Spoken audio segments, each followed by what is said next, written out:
लखनऊ की कहानी गोमती नदी के मीठे बहाव से जुड़ी है। गंगा जी की ये सहायक नदी पुराने जमाने से ही इस इलाके में बस्तियों को पनपाती रही है। शहर की शुरुआत के बारे में कई कहानियां हैं, जो अक्सर इसे भगवान राम के भाई लक्ष्मण से जोड़ती हैं। हालांकि इसकी स्थापना की असली जानकारी समय के गर्त में छिपी हुई है, लेकिन पुरातात्विक सबूत बताते हैं कि दूसरी शताब्दी ईसा पूर्व में यहाँ एक बस्ती थी। सदियों तक ये इलाका कई राजवंशों के शासन में रहा।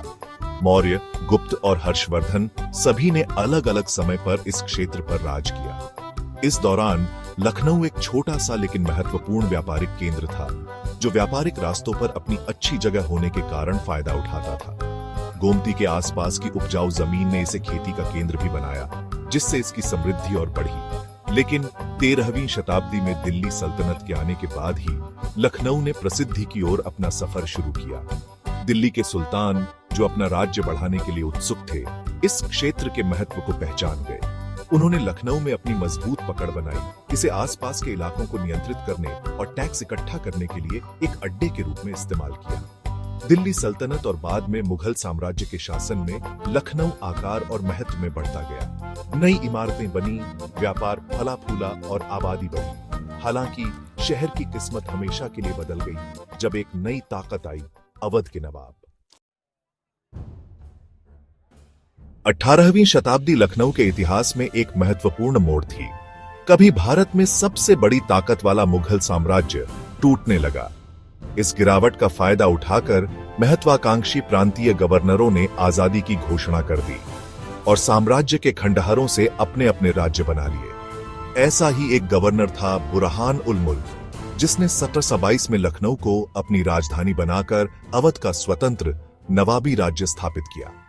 नवाबों के अधीन लखनऊ में बहुत बड़ा बदलाव आया। एक क्षेत्रीय केंद्र से यह अद्भुत भव्यता और सांस्कृतिक प्रतिभा के शहर में बदल गया। कला, वास्तुकला, साहित्य और संगीत के संरक्षक नवाबों ने अपनी राजधानी को सुंदर बनाने और पूरे भारत और विदेशों से बेहतरीन कलाकारों, कवियों और कारीगरों को आकर्षित करने में अपना धन लगाया। शहर का आकाश जल्द ही शानदार महलों, मस्जिदों, बगीचों और सार्वजनिक इमारतों से सज गया। भूल भुलैया जैसी वास्तुकला वाला बड़ा इमामबाड़ा और तुर्क डिजाइन से प्रेरित एक भव्य प्रवेश द्वार, रूमी दरवाजा इसी दौर में बने वास्तुशिल्प के चमत्कारों के सिर्फ 2 उदाहरण हैं। नवाबों का संरक्षण सिर्फ बड़ी संरचनाओं तक ही सीमित नहीं था। उन्होंने एक बेहतरीन दरबारी संस्कृति को बढ़ावा दिया, जिसमें कविता, संगीत, नृत्य और खानपान का उत्सव मनाया जाता था। अपनी शान और काव्यात्मक अभिव्यक्ति के लिए जानी जाने वाली भाषा उर्दू उनके शासन में फली फूली। नवाब खुद अक्सर कुशल कवि और संगीतकार होते थे, जो शहर के जीवंत कला परिदृश्य में योगदान देते थे।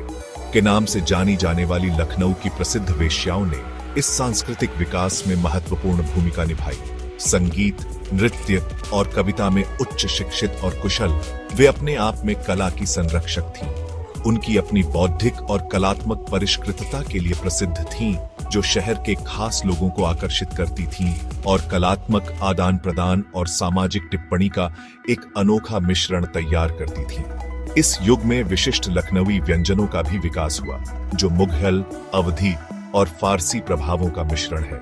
अपने भरपूर स्वाद, मसालों के जटिल उपयोग और विस्तृत तैयारी के लिए जाना जाने वाला लखनवी खाना बेहतरीन स्वाद और पाक कला का पर्याय बन गया। बिरयानी, कबाब, कोरमा और शीरमाल जैसे व्यंजन पूरे भारत में प्रसिद्ध हो गए।